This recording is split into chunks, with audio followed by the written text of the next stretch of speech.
Chers amis, bonjour. Permettez-moi de me présenter. Bernard Devers, prêtre du diocèse de Lyon et un des animateurs du mouvement Habitat et Humanisme. Il m'est agréable que Cathéo m'invite à cette chronique et j'évoquerai avec vous la question du prendre soin. Cette question est d'actualité. Elle l'est en raison de la crise sanitaire que nous traversons encore. Et nous voyons combien les soignants sont précisément les sentinelles de se prendre soin, de ce soin bien sûr, et aussi de cette attention à l'autre. Et les soignants n'ont pas seulement été applaudis, à juste titre d'ailleurs.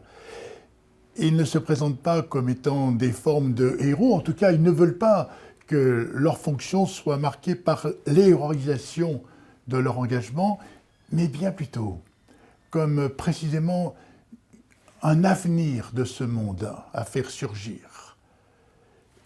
Et il y a une expression, sans doute que vous la partagez, elle fait florès d'ailleurs, ces jours de l'après. Qu'allons-nous faire de ces jours de l'après?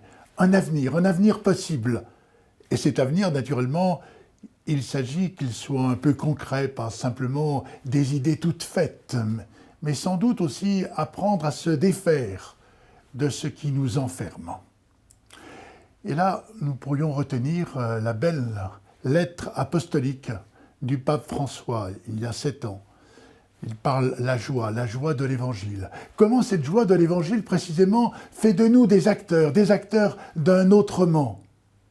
Et il y a cette parabole que l'Église nous invitait à méditer il n'y a pas si longtemps, les ouvriers de la dernière heure. Vous vous souvenez ?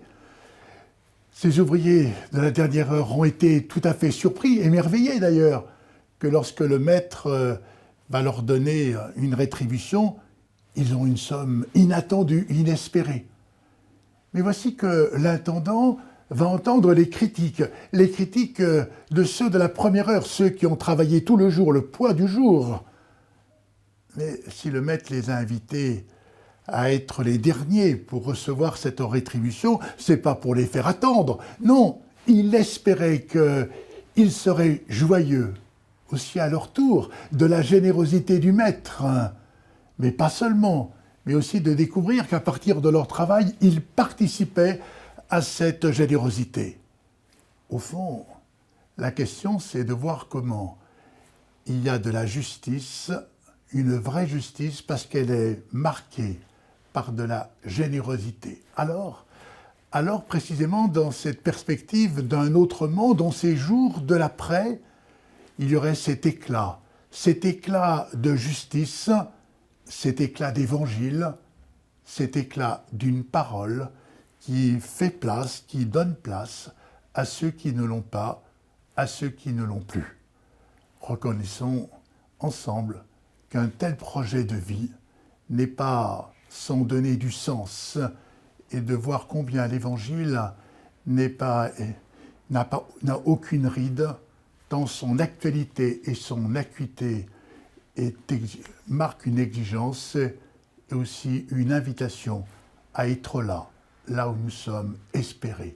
Qui es-tu, Seigneur, pour nous inviter à un tel projet de vie? Il n'est pas sans joie, sans ouverture du cœur.